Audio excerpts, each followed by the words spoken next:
Great. Here we are again for episode 4. Yep, absolutely. We're here. Yeah. So, Vernon, you had some. There's been some stuff going on this week that you were going to mention. It's so. Do you know the Ron Paul meme? It's happening. That kind of Ron Paul going kind of like this, and like it's happening. Right. Okay. Yes. Yeah. I'm not great on pop culture actually, so I actually probably Okay. missed it. Oh, right. Yeah. Well, uh, it felt like an "it's happening" moment because for us on the men's rights and activist side, because circumcision was trending on Twitter this week. mm-hmm. Yeah. And it's biggest coincidence, because I just got done posting my AVFM article on Matt Walsh's screw up, right, on the subject. So for context, for the listeners, Matt Walsh loves to grandstand about child mutilations when the trans surgeries are happening and such, right? But he's there's a mutual follower on Twitter, Nikos anti-MGM, that's the username. He shared me a photo of Matt Walsh basically making light of those that complain about infant male genital mutilation, which euphemistically is called circumcision, right? Yeah. And well, read the article. I really rip him quite a bit for that one. But the same day as I posted it, obviously I didn't cause this flurry, right? It's fun to think that I did, but no, it was coincidental. Circumcision started trending, and I guess the thing that I don't know who came first, but Ben Shapiro. I'm gonna try and find the thing the tweet right now, because it's been kind of far down since, but basically just saying that it's stupid to compare organ removals and such to removing a flap of skin of something to that effect. So while I look for the tweet, why don't we debunk the flap of skin argument? Yes, I was going to say, you posted that on one of our internal groups earlier in the week, actually. So I did see that tweet, even though I don't spend much time on Twitter in general. Yeah. Yes. Yes. I mean, it's really quite ridiculous to make a claim like that. I mean, I think at this point, there's pretty much overwhelming evidence. There's a lot of research that's been done into the foreskin, the number of nerves in there that we know now. Number of nerves is kind of interesting because you do hear people say 20,000. Okay. Now, the number, from what I understand from the research, has been between 10 and 20,000. So that's the number that's generally found.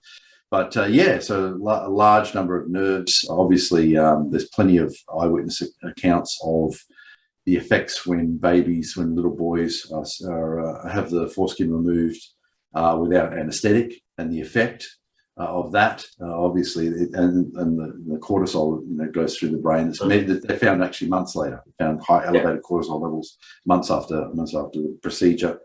The idea that it's some sort of flap of skin that I don't know. I mean, what would even be sort of be an equivalent to try to claim somewhere else on the body, but it's just ridiculous. I mean, it's obviously it's performing a function, many important functions there, and it's interesting. I mean, it's primarily American culture where we do see this. We don't have it so much here in Australia and the UK. It's even less.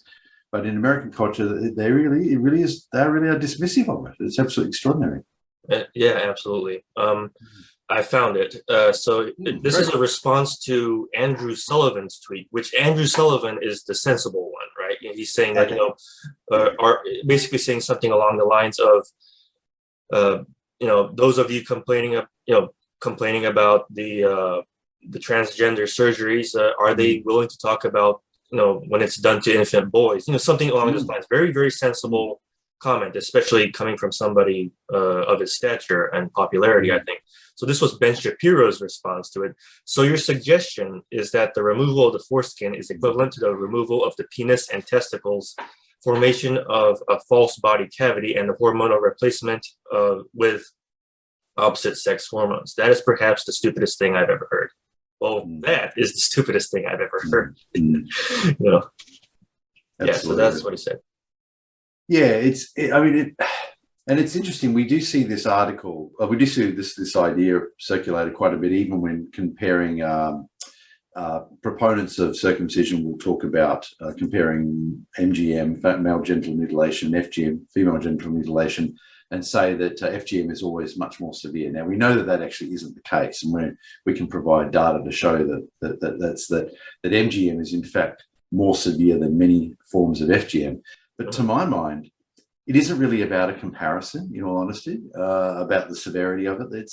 It's about bodily autonomy. That's the way I look at it. So I think while we do see that, that it is more severe than they're often arguing, that's not really the core argument in my view. I think it's just about bodily autonomy. We shouldn't be we shouldn't be removing healthy tissue from children. Right. They can't consent, and it just shouldn't be done. It's irrespective of how damaging it is. Exactly, and I don't catch anti-activists actually bothering with the comparison so much. They do when they're pressed, but generally it's not our talking point. Exactly, that's right. And I think that's right. Most anti-activists have realized that. Exactly. Mm-hmm. Yeah. Right. Yeah. That's right. Yeah. Okay. Now let me find a follow-up on the subject, since the subject was trending. Now we had freaking Brett Weinstein. Now, do you want to give everyone just a bit of context, a quick rundown on who Brett Weinstein is? All right. So based on my understanding, I haven't followed him terribly compared to, say, like Jordan Peterson, perhaps. But I think he was ran out of his university. I think it was Evergreen. Is that right? Evergreen College. That's right. Evergreen College. That's right. And I'm trying to remember what the exact context of that was. It was was it something to do with teaching some things about race, or was it about? Well, sort of. So, sorry to put you on the spot there too, actually. No, that's okay. So Brett Weinstein was a lecturer. Brett Weinstein and his wife were both lecturers at Evergreen College in the United States. Now, Evergreen has a bit of a reputation for being a left-wing college, going quite a way back, actually, I think. Not that I try to talk about left and right too much, but I think in this case, it's almost unavoidable. Now, once a year at Evergreen College, black students would vacate the college and have a day off. So the classes would continue, but they would vacate, and this was a form of protest. And this is something that had been going on at Evergreen for quite a long time. And a few years ago, I think it may have been 2016 or thereabouts, maybe 2018. Anyway, the 1 year, they essentially collectively, the black student body, said that rather than us leaving college, the white students should leave college while we stay. Now, here we have a comparison. On the one hand, we have a group of people who are voluntarily leaving, and it is a form of protest, personal expression, and that's their choice. On the other, they are insisting that a different group of people not attend the university. So I think we have very different situations there. Well, Brett Weinstein himself, and he would admit this, he's very much on the left. I think he has said it actually publicly on a number of occasions. Yes. He objected to this and said that while the former, you got, a particular subset of the student body choosing to protest and leave, that's fine, that's personal choice.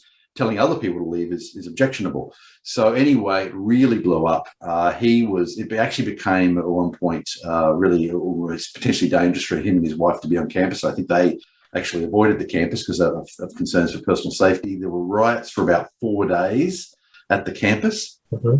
Now, things did eventually calm down. However, both he and his wife left and have got work elsewhere. And of course, he's a much more high-profile individual than he was then. Yeah. But Evergreen College enrollments plummeted, something like 30 to 35% drop by the following year. And they just opened up a new big dormitory, and they had to mothball it because there weren't enough students to put into the new dormitory. And this is now sort of a few years later, and I believe that the enrollments still haven't recovered to their protest levels. So I think what we're seeing, despite the nature of the college and the people who would be inclined to go there, many of the parents were apparently really reluctant to send their kids there after what they saw. Mm-hmm. Right. Yeah. Right. So, you'd think that this is a sensible kind of guy, right? Yeah, exactly. That's right. I was going to say he's certainly got positions he feels quite strongly about. He's on the left, but I think he's been, despite his own political bias, which he admits. I think he has been quite fair-minded in a lot of ways. Yeah. Right. Yeah. Right. So here's what he had to say. And this is not the first time he said something like this, by the way. But since circumcision was trending, this is what he said. Foreskin is an evolutionary adaptation. It had a value and may or may not be net beneficial to the modern environments. Circumcision is also an adaptation that may or may not be net beneficial in modern times. Surgical sex change is not an adaptation done in children. It's immoral. So there's a lot there to unpack, isn't there? Okay, because I mean, he's sort of pontificating a little bit about a few things. He's making. If you want to make an argument about foreskin, about evolutionary adaptation, for example, there's probably a lot to be said about that. And circumcision, that's an interesting argument to make. But if somebody's going to make an argument that circumcision is some sort of evolutionary adaptation, why couldn't transgenderism be an evolutionary adaptation as well? I don't think you could probably differentiate those two. Personally, I don't think either are, but I don't think you could say easily that one is and one isn't. Right, yeah. And what about FGM? Isn't that an adaptation? Exactly. That's exactly right. If FGM is, then FGM probably is as well, actually. I mean, it's interesting. So MGM does slightly reduce HIV rates. Now, there are better ways of preventing HIV, but an NGO in Africa some years ago, I can't remember if I mentioned this in an episode, they were studying the comparison of FGM and HIV rates, and they thought they'd find that FGM increased HIV rates, and they actually found that FGM reduced HIV rates, and they absolutely flipped because now they were left trying to explain why this was the case, right? And they said confounding factors, which they mean that by that something else is going on that makes these two things correlate. Well, if that's the case, that could be the case for MGM as well. Maybe that's the reason it slightly reduces HIV rates, because of confounding factors, but they don't say that. Only say it when it's FGM. But anyway, yes, that's right. Right. So I'm going to try and unpack this. What I've said was this is a very different strategy to refuse to condemn MGM than the Matt Walshes and the Ben Shapiros, because this is trying to be middle ground and trying not to have a position. It's trying to be neutral, right? But that's not the same as actually being against it in any way. You know, it's not confronting the actual problems of the actual ripping of the foreskin. Exactly. Right. Yeah. So I call Brett Weinstein an absolute coward for this. Yeah. I think that's right. It's interesting. He's tried to appeal to science in a sense, but without any sort of basis. If you want to make an argument that one of these things is an evolutionary adaptation, then have a study and let's have a look at the data and see if it makes any sense. But he's just sort of made it up as he went along, from as far as I can tell. That seems like the case. Like, I'm not trying to be I'm not trying to rag on the more religious side, but it seems like the whole evolutionary psychology thing is when science started to be cool for the more conservative types. But to me, it just comes back to that argument about bodily autonomy again. It's just not okay to remove healthy tissue from an infant without their consent, and that's even true even if you're engaging in if you're using anesthetics and so forth. And we know, certainly historically to some extent today, that it's still not done without anesthetics. So even aside from that, though, it's just not okay. That, to me, it's again the bottom line. It's not okay to remove healthy tissue. Now, one argument that, if I guess I'll divert a little bit from the Twitter stream, but one argument that's often talked about along these lines is that parents make choices for children, right? But when it comes to operations and so forth and surgery, the choices that parents make are in relation to identified medical conditions, because the children are deemed not able to make the choice for themselves. But in the case of circumcision, even proponents of circumcision, informed proponents, will admit that it's not medically necessary. So therefore parental consent shouldn't come into it. That's an excuse they often use, that parents are allowed to make that choice. Right. But we're not talking about an identified condition here. We're talking about perfectly healthy tissue being removed. Right. So it shouldn't matter that the parents are consenting. Exactly. I kind of have this problem with the whole parents' choice thing on anything that doesn't have to do with actually taking care of the child. Now, sadly, this is the pretext that a lot of these MGMs actually happen, but a lot of the times it's just that's the way I like it, or that's the way the dad is. So So I think that is it's an entitlement on the upon the child by the parent, and I think that's wrong.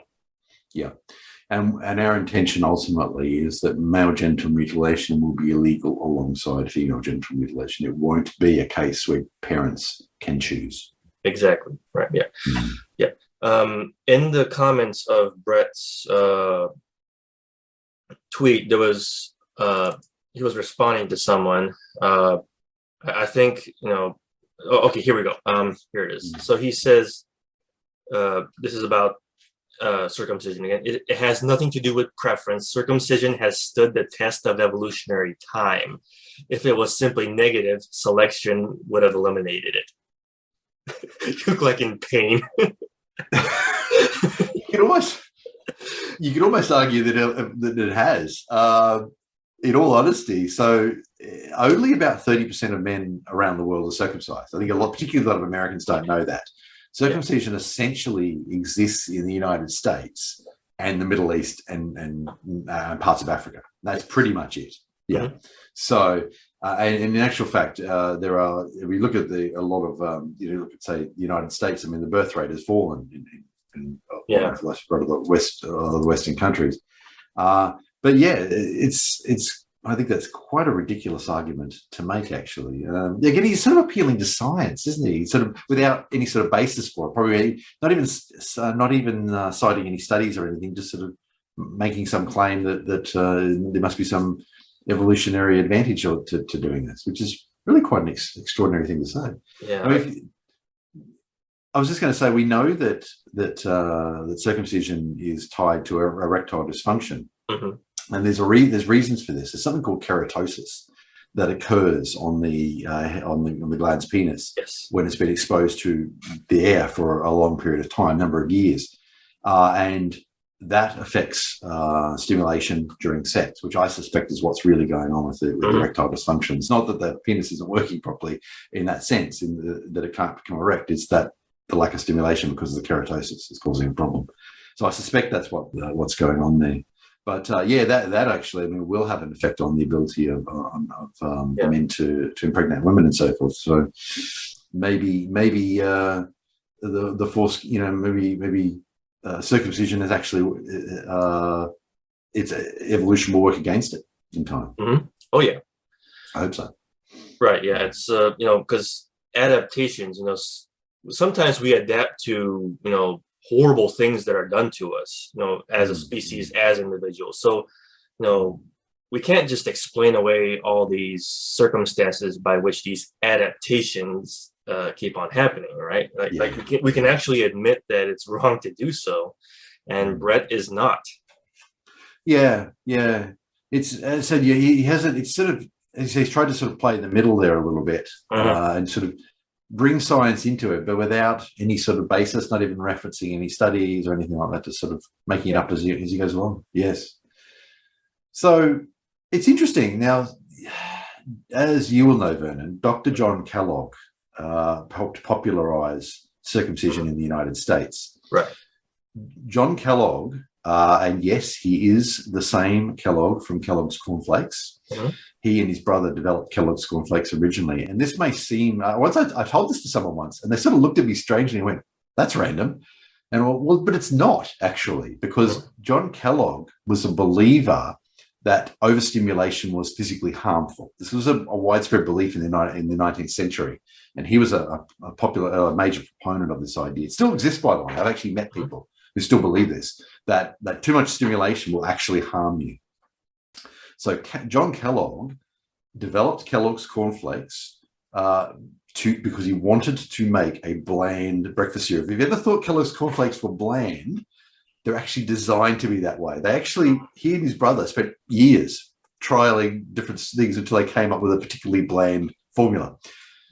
So circumcision was deliberately intended, and John Kellogg has made this very clear. He wanted to harm male sexual experience because he felt it would be better for the men to do that. He set out to do it. So right from the beginning, he knew what he was doing.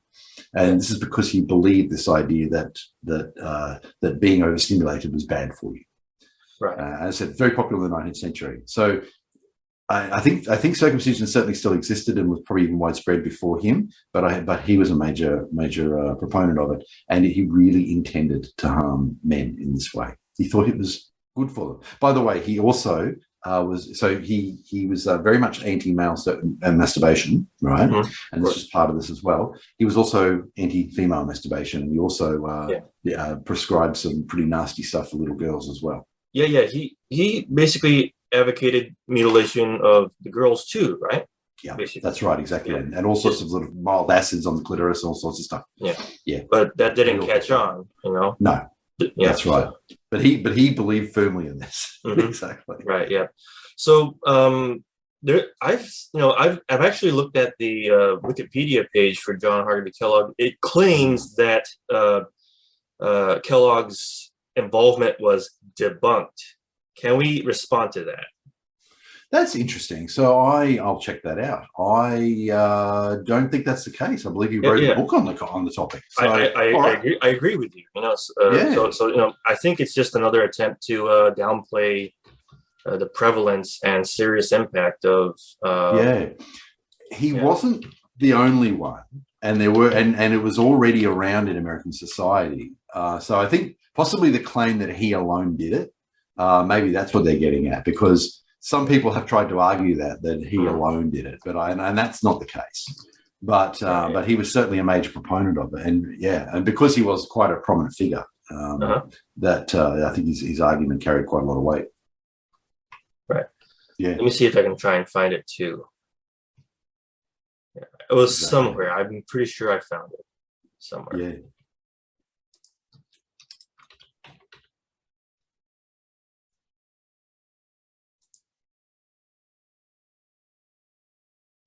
Okay, here it is. Go to masturbation prevention. Okay. I also found a name of at least a pamphlet he wrote was called Plain Facts for Old and Young, in which he advocated circumcision. Mm-hmm. So it was, right, yeah. Yeah. Yes, go on. Go to Views on Sexuality, Masturbation Prevention. I guess a common myth in popular culture states that Kellogg was responsible for widespread prevalence of circumcision in the United States, and it's followed by a citation needed. So basically, it's a statement in Wikipedia which has no citation. This is not accurate, as Kellogg never promoted routine circumcision for all males in his writings.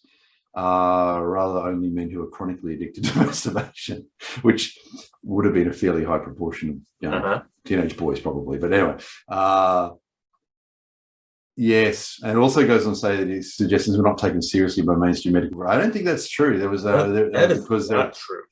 Yeah, there were a lot of people who were proponents of corrective measures for masturbation at the time. So in Western culture, so yes, no, I think it's pretty clear. As I said, in regards to his anyway, that's probably something to look at actually, and probably put something on Wiki for Men countering that argument actually. Exactly. Yeah. But yes, it was his belief in the sort of plain living and the fact that overstimulation was harmful that drove a lot of his actions, I think. Yeah. Did I mention he was a medical doctor? I think I did. Yes. Mm-hmm. Yeah. Right. Yes, he was actually a medical doctor. Mm-hmm. Yeah. You know, it's funny thinking back to the bland cereal argument, and then because we got the cornflakes, and then we had Frosted Flakes, which tried to flavor them. I know it's funny. I wonder if that's like a more of a shot at Kellogg than Exactly, he'd be turning over in his grave, actually, wouldn't he? Good. Yep. Yeah, and every time I ate cornflakes, I had a scoop of sugar on them. So yeah. That's right. So people have spent the last 150 years trying to basically make them interesting again. That's right. They're putting sugar and honey and whatnot on them. Mm-hmm. Right. Okay. Yep. Yeah. But So yeah, that's the kind of stuff that was going on. And here's the great thing. Here's the it's happening moment. Everybody was catching on to this. Everybody was ripping these guys to shreds. Bloodstained Man caught on to it. And one thing I saw was I ripped Lauren Southern before for her kind of trashing the manosphere, but I never expected to see sanity from Lauren Southern of all people when Circumcision was trending. I actually saw something. Okay. Yeah. So she was retweeting Brett Weinstein, right? And she said, "Funny you should say this when the first experiments on transgenderism were the result of botched circumcisions. David Raymer later shot himself." Yes, this is Lauren Southern, to her credit. Yes, that is a very good point. In fact, there are a number of areas. There's so much that we talk about. There are a number of areas that I wish I'd spent more time on, and would like to spend more time in the future. And the story of David Raymer is actually an example of that. So. David, who originally had another name, actually, was going. There was a botched circumcision operation. His penis was virtually completely sliced off. I understand from right, and then the doctors talked about what to do with how to address this, and the decision was made to gender reassign him as a female, and he was brought up as a girl until he was 14 when the truth was revealed to him. And he said something along the lines of, I always knew there was something that was wrong. And for the first time in my life, it all made sense. He realized that there had been something wrong all along, something like something nobody was telling him, and there really was. There was something that they weren't telling him. So he transitioned back, and but he still didn't have a penis, obviously, but he lived as a man, and he ended up taking his own life. Now, there's actually a lot more to the story of David and his brother, actually, because there's a researcher by the name of Dr. John Monet, originally from New Zealand, who was in the United States. Monet was the primary proponent of arguing that he was a major proponent of arguing that gender was a social construct, which is something, of course, we see a lot of feminists. When you hear feminists talk about this stuff, it came from John Monet's work. The only problem is John Monet was engaging in academic fraud, where he was claiming that this gender transition by David had gone well. It was anything but. And there was lots of research, lots of evidence as David and his brother were growing up that there was a problem. Now, this was complicated by the fact, I don't know, sorry, Vernon, how much you've looked into this, but I've done a bit of research in the past, and it says something we need to look at more, talk about more. Anyway, Dr. John Monet, it was revealed by David and his brother, got, for some reason, and I'm really at a loss to understand where he was going with this and why he thought this was a good idea. He used to get the two kids to simulate sex acts. Right. Yeah. I can't imagine what sort of basis he thought this was any way acceptable, and what he was hoping to get out of it. But he did, and both the brothers admitted this. Said this later on. Anyway, both brothers ended up taking their own lives. Right. Well, one thing I had to note is that this wasn't exactly a case of the actual routine infant circumcision that we had going on. I think it was like 6 months in for phimosis. I think it was. And I think... Was it phimosis? Okay. I think it was, yeah. I thought it had been routine infant circumcision, but I might be wrong. Yeah. Okay. So this is Wikipedia, so we don't know how much we can actually trust this, but Wikipedia says that at the age of 6 months, they were both boys were diagnosed with phimosis. That according to Wikipedia. And you're right. That's true. Yeah. Yes. But you're right. Here's the thing. David, he was born Bruce, by the way. That's his original name. He got the mutilation. The actual cut. Hacked off that part of his penis and such. And because of that, the operation for his brother was postponed and put off indefinitely. His phimosis recovered naturally. That's right. Yes. Yeah. So it's double tragic. Exactly. It could have been the whole thing could have been prevented. Yeah, and as an aside, and getting back to circumcision again, one of the major reasons that circumcision is done is for phimosis, right? So for phimosis is a condition that occurs where the foreskin will not retract properly. Now, we now know that there are a variety of non-surgical treatments that are now available. As we see from this, sometimes it corrects on its own, but also too, there are now a number of non-surgical treatments, and there are even surgical treatments less severe than circumcision, like what's one of them is called the dorsal slit method, where they take there was some research that found that about 95% of cases of phimosis, persistent phimosis, could be fixed with stretching exercises and hormonal cramps. So what they're essentially doing is the boys would have to actually stretch the foreskin, and over a period of time, it would correct. But in the kind of 5% of cases where that was not the case, and they deemed that surgery was necessary, methods like the dorsal slit method, where they would basically make a cut in the foreskin and it frees it up, so much less damaging than a circumcision, which is obviously is removal of the foreskin. Right. So yeah, so you have this sort of now a wider variety of corrective options to it. I want to mention something that a lot of people don't know about circumcision too. Circumcision has been found to phimosis, I should say. Phimosis has been found to correlate with, believe it or not, unusual masturbation techniques in young boys, in teenage boys. And it seems to me, if you put the pieces together, I don't see anybody who's really sort of talking about this, but I think they probably should. It looks like masturbation is essentially stretching the foreskin, right? And so if the boys are doing it right, they avoid the phimosis, and they end up sort of essentially preparing the foreskin for a later having the sex life, right? But if they go engage in certain forms of masturbation which are unusual, they don't stretch the foreskin, and phimosis ends up happening. So I think that what they're saying basically is the stretching exercises are correcting it. So it seems to me that probably nature is sort of doing this, and basically preparing them in for a later sex life. And when they've gone down the wrong track for whatever reason in this process, they end up with some of them end up with phimosis, and they have corrected it, as I said, with stretching and topical hormonal creams. I see. In a lot of cases. So I guess what I'm saying there is that nature has sort of evolved these strategies for us, if you like, and it's probably correcting a lot of problems without anyone ever realised it. And now with these stretching techniques that they've developed, they're able to correct a lot of these problems without any surgery. Right. And I want to comment in light of this on the idea of the male libido as kind of his life force, basically his kind of it's a very it's only it's physically intact, and they're spiritually intact too, because here's what I'm talking about. There's a lot of these cases of it's no to happen. Yeah. Okay. Anyway, but anyway,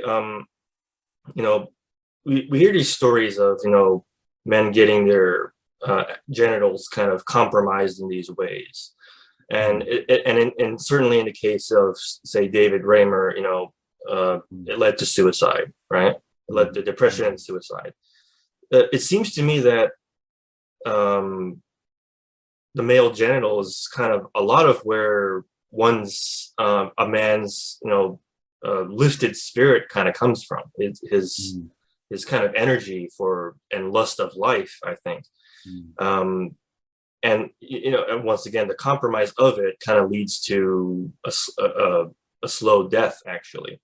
There's one thing I'm thinking about recently was the case of Alan Turing.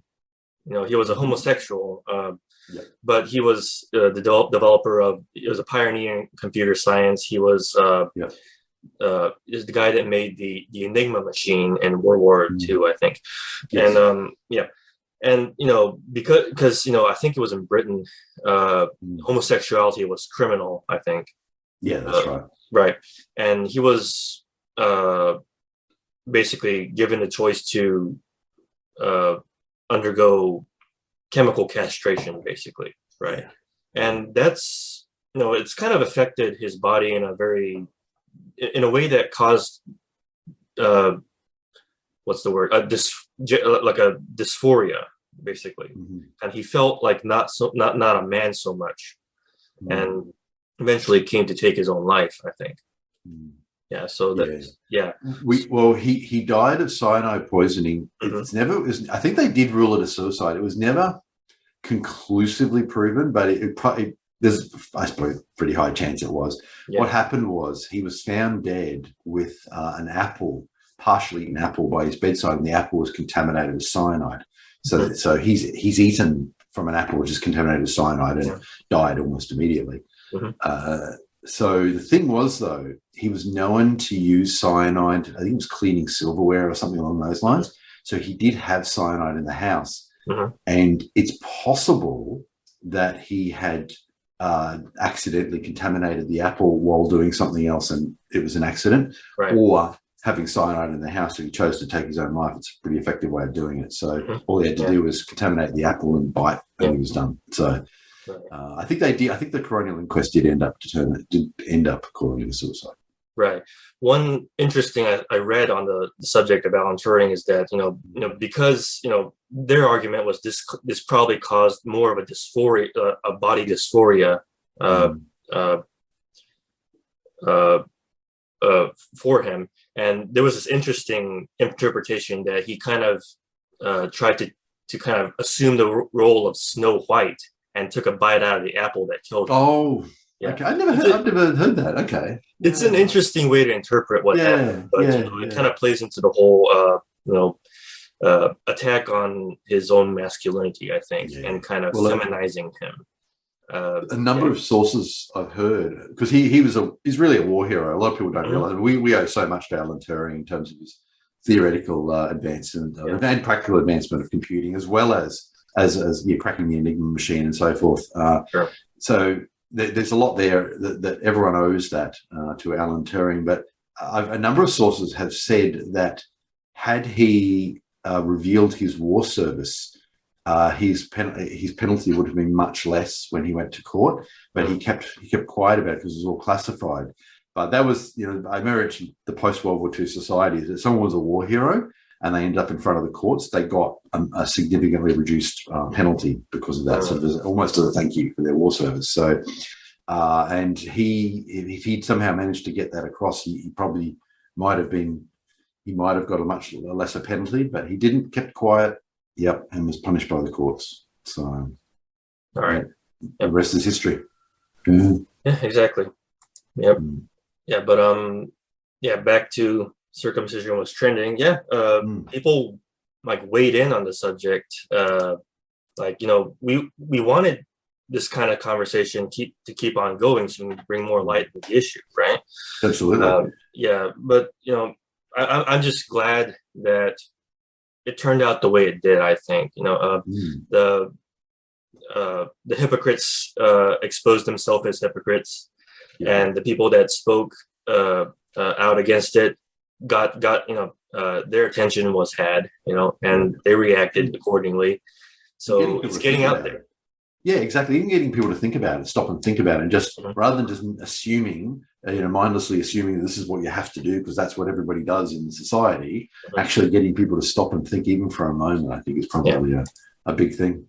So any idea, was it because of, Ben Shapiro and stuff that caused it, or was there something else that caused it to start trending? Or I wish I can have a good grasp on what it is that actually started the thing, but if I were to make a guess, it was the Andrew Sullivan tweet, I think. Okay. Yeah, right. The Andrew Sullivan, are you willing to talk about infant male genital mutilation as much as you're talking about the transgender surgeries? Let me see if I can find Andrew Sullivan's. I don't know a terrible lot about him, but I knew who he was. He's a online writer on Substack or something like that. I genuinely don't know too much about him. Let's see. By the way, the A Voice for Men official policy, you can find on A Voice for Men. Vernon and I are both involved with A Voice for Men, and it rejects obviously routine infant circumcision gender reassignment of children. Right. I put it, and they're in the one policy document. So that's how close we see them together. Yeah. Okay. Here we are. I got it. Yeah. Here's this tweet from August 16th. I wonder how many people who oppose child sex changes also oppose circumcision. Similar principle of the bodily integrity of children, especially their sex organs. So yeah, perfect tweet, right? Exactly. That's right. Being able to get it in that sort of limited space, I think he's done really well. Yeah, that is the key argument right there. Aside from, yes, we can talk about the damage it does and all that stuff. In the end, it's about bodily integrity, and one that it's not okay to remove healthy tissue from children who cannot consent. Exactly. Yeah. Right. Yeah. Like, you get some arguments sometimes that children can't consent, so we have to do it for them. That's an argument I sometimes hear. That's the parental argument again, and it is true that sometimes parents have to make that choice in relation to medical procedures. But even informed proponents of circumcision don't claim this is a necessary medical procedure. It's not correcting an immediate medical problem. Exactly, right. Yeah. So in my case, at least, Matt Walsh's hypocrisy sort of kickstarted things off I wish I was the one that kickstarted this discussion, but I'm not that conceited. So, but speaking on Matt Walsh, we've got some feedback from Peter Wright here. He's I just love that he's listening. He's always throwing us a bone, as it were. He says, I'd like to hear a discussion of Matt Walsh and his allying with radical feminists on the transgender topic. What do you make of it? Do you have some thoughts on that? I think Matt Walsh is trying to play white knight. He's really trying to reach out to the radical feminists, and see, it's like with a pretext of trying to fight this transgender craze and such, right? To me, it just sounds like slay queen feminists. Yeah. Well, it's interesting. Feminism is really, there's a lot of hypocrisy in there, and one area we see hypocrisy is that on the one hand, it's all about the strong women don't need no man, and then they're really quite happy when the white knights step in and save them as well. So it's you can't have it both ways. Exactly. Yeah. And one thing I have to kind of critique some people who make certain arguments on behalf of men, actually, that they can't help being self-sacrificial, and that they can't help, we do this for you, that's one thing I want to object to, because here's my response. Who are you going to convince? Feminists? They're going to keep on hating men anyway, right? Yes, so why appeal to the fact that, men do this for you guys, So I think it's a very futile way to convince feminists to drop the act and support men, because they're not going to, and they're not going to earn our respect by us being on our knees and dying. That's right, exactly. I mean, if you look at the White Feather campaign in World War I, it's an interesting one that feminists have tried to claim also that white feathers were rare. There's primary evidence to show that they were not rare. If you look, there are many newspaper archives around the world. When I've looked at British newspaper archives, last time was probably a couple of years ago, but unfortunately it was a paid service to actually search them, although I did pay for some searches. The Australian, but if anyone's interested, the equivalent Australian newspaper archives are completely free, and you can look in there. And they talk during the World Wars. They're still talking about a lot of the same issues and a lot of the same events.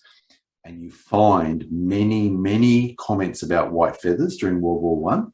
And notably, a lot of the comments are written or a lot of the newspaper articles are written in a manner that makes it clear that everybody understands what white feathers are. So they're not explaining them, because their journalists know, their audience already knows what the white feathers are and what's going on. And they just talk about them. For example, one I remember seeing was a priest who was actually standing on the pulpit, and he was actually criticizing women for shaming men in this manner. This is during World War I, he was doing this. And it was pretty clear that if you got the priest there doing this, his parishioners know all about this. The journalist who's writing it his audience knows all about this. This was something that was very, very common. Yeah. And it was very much about, and you had these women, some of which, by the way, who were suffragettes, who were doing this as well. Not all of them, but some of them were suffragettes. And they were, so on the one hand, you've got the women who are arguing, say, for universal female franchise. On the other hand, they're shaming men into not going off and fighting in a terrible and in many ways pointless war. Exactly. Yeah. Right. But back to Matt Walsh trying to kind of, and it's not just Matt Walsh, right? It's people like Tucker Carlson, and it's just all these people trying to buddy up with the feminists just to own the trans people. They won't thank you. Yeah. Nope. Yeah. They won't. It's interesting. This is something I guess we've had a lot more experience with than a lot of these people have dealing with feminism. And I remember a few years ago, Jordan Peterson, there was some sort of debate going on, and he basically told his own followers to sort of back off a little bit. And what you'll find is that the feminists will just see blood and they'll just go for it. They will not thank you for that. And that's what they did. And we could have told him, he was a bit shocked, I think, just from the public statements he made. He was a bit shocked at what happened, but we all knew what was going to happen because we've been dealing with it for so long. Exactly, right. And, speaking of Peterson, let's, one other person that's really guilty of this whole kind of reaching out to feminist thing is his daughter, Michaela. Right. She's had Kara Dansky on her show and retweets Kara Dansky all the time. And she's a big, she says two things, transgenderism is a men's rights movement, therefore it is evil. And the second thing she says is that men need to step up against the transgender craze. So there's a couple of good points. First of all, if anything, the transgender movement came out of feminism, because it's feminism that argued that gender was a social construct, and it's pretty much the next logical step to go, well, if gender is a social construct, I can just change it anytime I want. And so that argument is that it's interesting how once things turn bad for them, they immediately start to claim it was us doing it. Yeah, there's a reason I call them the marketing department. Yeah. I just sent you a link by the New American about radical feminists demand chivalry, wants men to help fight transgenderism. Right. Peter Wright. And that's the second point. Yeah, Peter Wright wanted us to talk about this one, and we got the time. So absolutely, and that's the second one. Telling men to step up. Okay, so if you really believe in gender equality, and when we talk about gender equality, there's a lot of debates about what that means. But I talk about the legal and social equality of men and women. So regardless of whatever else may be going on, the law should treat men and women the same. And so we have the social equality and we have legal equality, but I've said this: if a country is threatened, okay, I believe that it is if it's deemed necessary for people to stand up, protect the country, then that right has to be borne by all able-bodied adults, not men and women. I know we've talked about this a little bit, but if it is necessary to step up and protect the society in some way, it's men and women that have to do that, not men, because we see this a lot from the feminists. They say men need to step up. Why should men step up? If there's a real threat, all able-bodied adults need to step up. Right. Yeah. And I'm going to kind of go into that defense subject. That's why I think something like the Second Amendment is so great in the United States, because arming your citizens it's about actually voluntarily stepping up to defend both yourself, your community, your country, all things that kind of flow into the other, right? So I like the slogan that the Second Amendment is America's original homeland security. In a way, that's true, actually, because we're taking control of our own country's defense. So it's actually a bit of a wonder to me why a draft even really exists, thought experiment wise. I know the arguments for having a draft and everything like that. I'm not fond of it because I'm not for conscription exactly, but I like the idea of libertarian. So yeah, it makes sense as a libertarian. It makes sense that that's right. That you wouldn't want the state to have that right to draft people. Exactly, right. But, the draft seems very symptomatic of how out of touch the citizenry are with the actual affairs of the country, I think. One big thing that I'm kind of really critical of was, I think this was during the FDR era. I think I could be completely wrong. I'm not, the history isn't exactly a strong suit of mine, but there was this idea of the essential freedoms, I think it were. Yeah. I'm a bit of a history geek, but probably American history probably isn't my strongest area. There's well, no, it isn't my strongest area. I have a decent working knowledge of probably major themes in American history, but like I could probably have a discussion about the New Deal or something. But yeah, I'm not. Yeah, I'm interested. I'm not familiar with that. Well, here we go. The four freedoms. Yeah, and it was an FDR era thing. It was something that came from some address called, the Four Freedoms speech. And it's a 1941 State of the Union. The four freedoms are freedom of speech, freedom of worship, freedom from want, and freedom from fear. Now, here's the thing. It's like, these are things, in theory, I don't actually have anything against, right?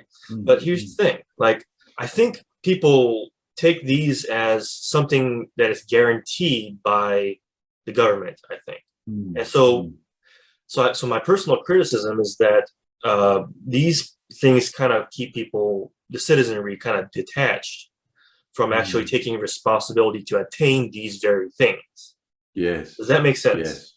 Yes. I see where you're coming from. So freedom from want, if you took it as he's made that a government responsibility, then that would be a social security system. I suppose you could take an alternative view that the society is meant to be so prosperous that nobody goes without.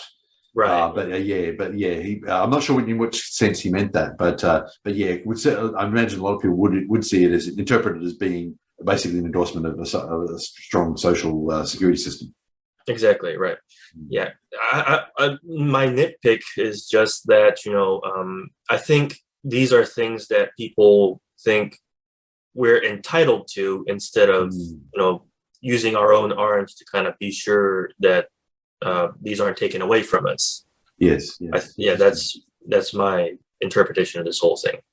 Yeah, I've also heard an argument in relation to the Second Amendment that the government should be a little bit afraid of the citizenry. I think is one of the argument. Yes, right. Rather than the other way around. Exactly. Right. Yeah. So did you want to actually read through the article at all about transgenderism and kind of pick it apart a bit?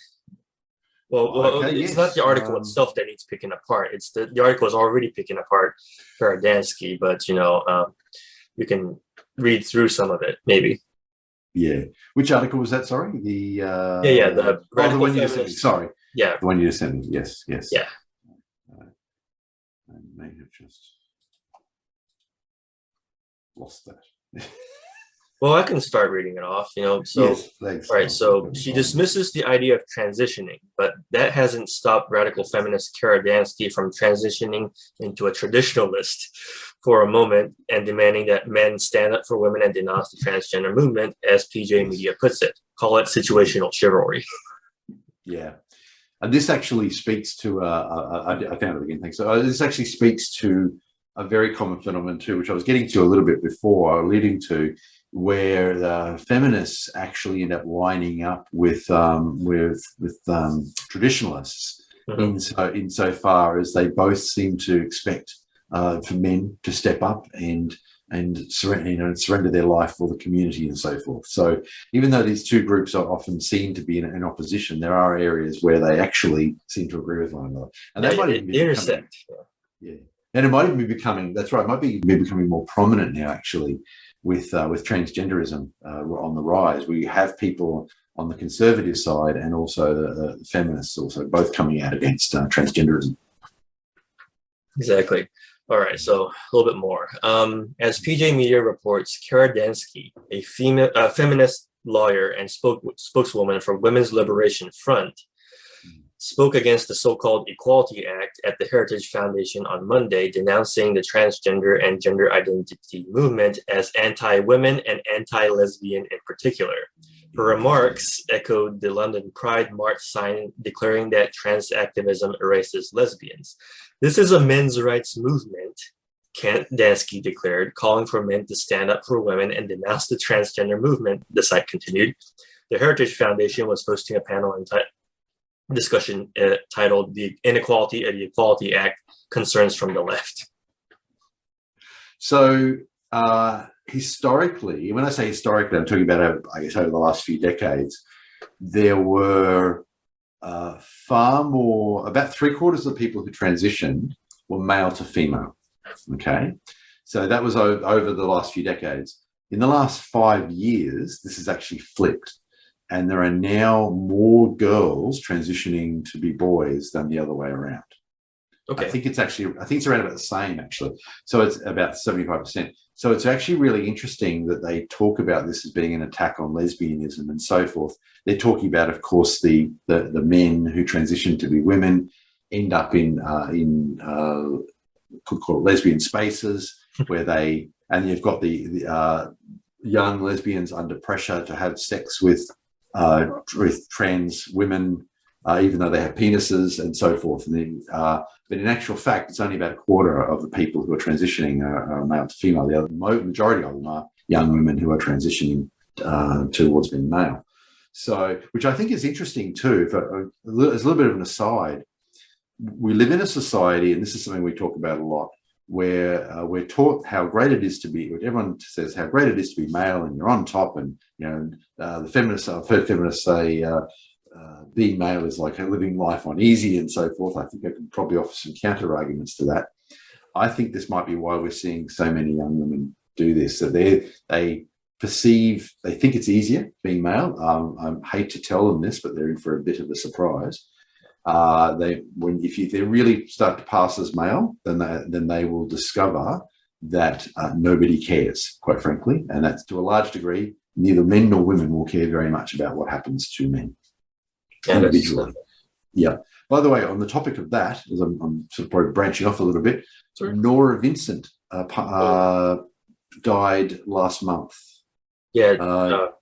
She was the one that decided to live as a man for a period and concluded that, this kind of sucks, and went into a depression and rehab, didn't she? Exactly, that's right. So Norah Vincent was herself a lesbian woman, and she decided to live as a man originally for 18 months. Mm-hmm. In the end, she only did this for 8 months, although I think she got enough data, and she ended up writing a book about it. But as you say, not long after she actually had a friend who was an expert makeup artist, and the friend basically showed her how to prepare makeup for herself, which allowed her to pass as a male. She famously joined a bowling alley. I guess that's maybe a stereotypically male thing to do. So she joined bowling league. She joined a bowling league, right? Mm-hmm. She went out with lots of women, portraying herself as a heterosexual man.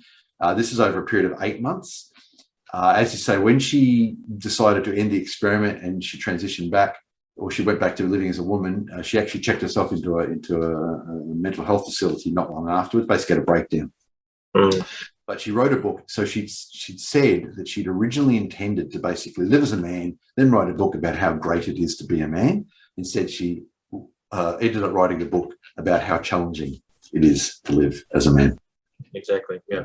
So Norah Vincent, I can't really applaud her honesty for doing what she did, for being honest. Even though it went really against her preconceived notions about what she thought she'd find, she told the truth. Yeah, that's absolutely fair. Not to make light of this thing, but why do people think that bowling is such a male thing? It's like it's one of the more inclusive. Like my mom was telling me the other day that back in her day, she bowled a lot. So you're right. Actually, you're right. It does seem to be. I don't know if is it episodes of the Flintstones that we used to see when growing up that teaches us all that bowling is a stereotypically male thing. Mm-hmm. I used to work in a bowling alley when I was a student at university, and I was never a very good bowler. But but I do remember the leagues, and yeah, you're right. There were maybe more men, but there were plenty of women in the leagues too, actually. Oh yeah, sure. Absolutely. Yeah, once a month or so, my wife and I try to go bowling together, and okay, yeah, good. I think we're getting better. I mean, I saved some. Let me see if I can get some screenshots of how well I did. It's a good bowling alley. Some of the food, because there's some food you can buy. Get yourself some dinner. And they're using robots now to deliver the food to each lane. Right? Yeah. And it's really good. It's like it has like a cat face on it, so it has like this really friendly kind of voice that telling people to excuse me, I'm coming through, that kind of thing. It's a really I really love seeing the robots. Okay, here it is.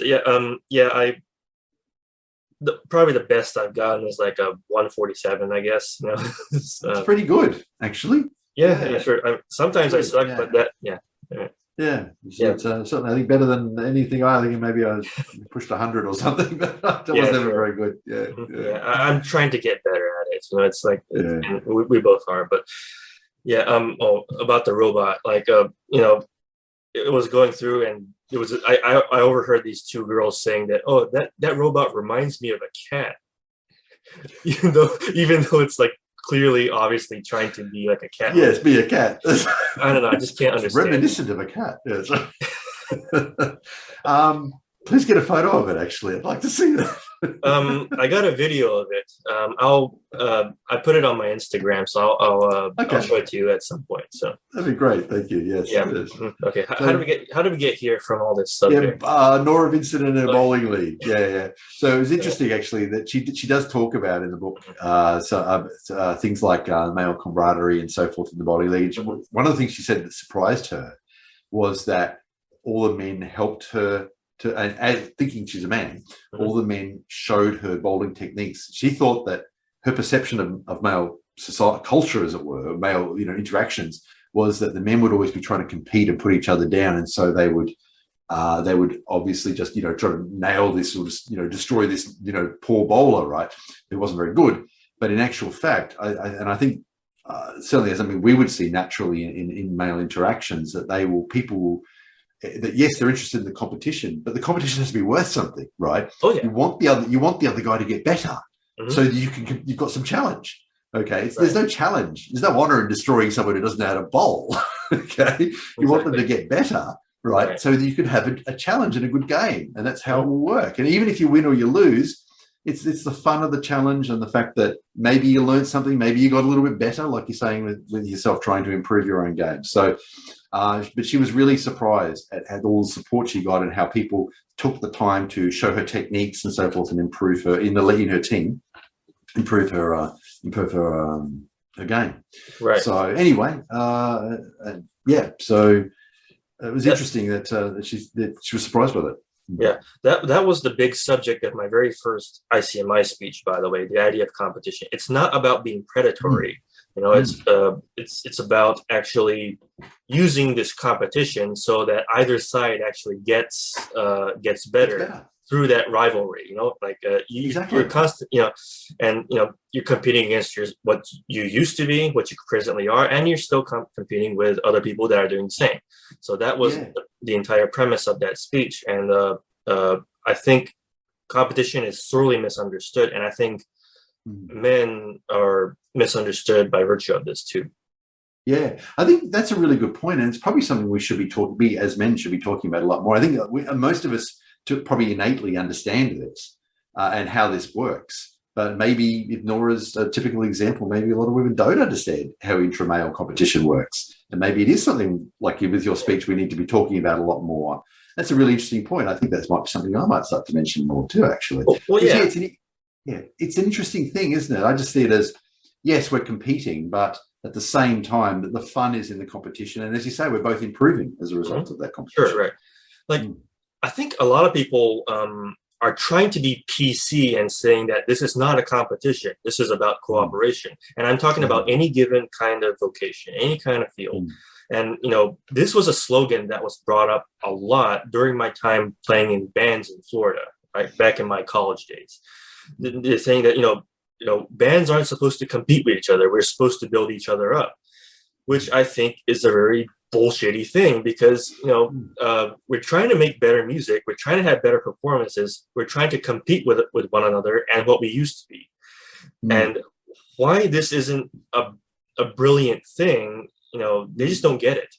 The two aren't mutually exclusive, really, are they? You are, in a sense, there is a form of cooperation going on by virtue of the two of you competing within sort of, I guess, agreed rules.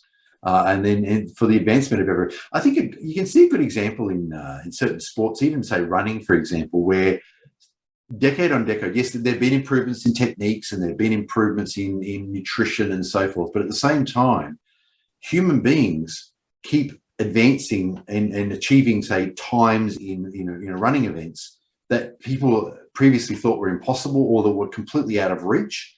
But incrementally, people, if runner A has achieved a time that nobody else has achieved, and time again, you'll see this in the historical record when you look at sports events, there might be a runner, like the 4-minute mile is a classic one. A lot of people, that was a big one in distance running and medium distance running.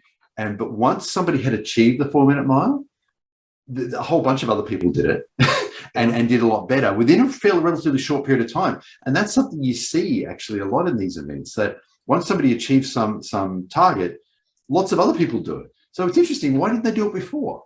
It's because they're actually competing and they're aiming for what that person did to beat that individual. And I think this is something I've looked at sporting data quite a bit. And this is, to some extent, and this is something you do see, that once somebody makes a certain point, other people get past that point as well. Exactly. Even though previously a lot of people seem to be struggling with it. So why are they struggling anymore? It's interesting, isn't it? Yeah, sure. I mean, it's about that journey, isn't it? It's that kind of building yourself up and always maybe asymptotically reaching that goal, I suppose. Maybe you do reach first sometimes, maybe you do win, but it's that striving that's the real brilliant thing. Yeah. And certainly there's a mental aspect to it all. Yeah. It's funny that we brought up this idea of competition. I just got done watching a classic popular Japanese anime called Slam Dunk. Yeah, and it's about basketball, right? Okay. Yeah, and see, what struck me is that this was the manga and anime that made basketball completely explode in Japan in popularity. Oh, is that right? Yeah, nice. Exactly. Like it was almost either unpopular or even close to taboo for some reason I can't figure out. But that was before. But after this series took off, basketball became this huge thing. Wow.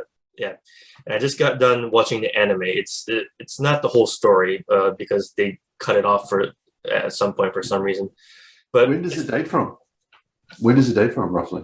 Let's see. Let me take a quick look.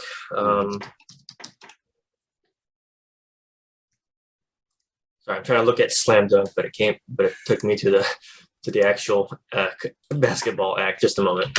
We're never prepared for any of this kind of stuff. We're doing this stuff on the fly, folks. Exactly. That's right. We do. Yeah. That's right. Okay. So the manga was from 1990 to 96. Okay. Yeah. Right. Okay. So basketball is still reasonably popular in Japan? I'd like to think so. It's probably not as popular as, say, baseball. I think baseball is kind of like the national sport there. I don't really know what's the hierarchy of which is more popular. I know soccer is popular there, basketball, and but definitely baseball. So yeah, it's about this guy. He's really kind of down on his luck, slacker guy, and he reaches his 50th rejection by a girl, right? And so he starts off trying to impress this one girl by joining the basketball team because she's big into basketball, and in the school, her older brother's the captain and everything like that, right? So he originally gets into basketball just to impress her, right? But as the series progresses, he becomes more competitive and ends up loving the sport for itself and actually getting better and better and better and kicking ass. So I know it's a really, really good story. It's really funny too. That's the best thing about Japanese shows, is that they balance good amount of humor with seriousness. He actually discovered that he loved basketball. That's exactly right. Yeah, nice. Right, yeah. So I highly recommend people check this out. Really, as like a men's story. Never mind the fact that that the main character's kind of got the hots, probably too much for his own good for this one girl. But aside from that, it's no show is perfect. But I want people to check out Slam Dunk. It's really, really good, even if you're not into basketball. Yeah. Yes. Right. Yeah. Yes. No, very good. Yeah. Yeah. This is one thing I saw on Twitter from an account called Dudes Posting Their W's.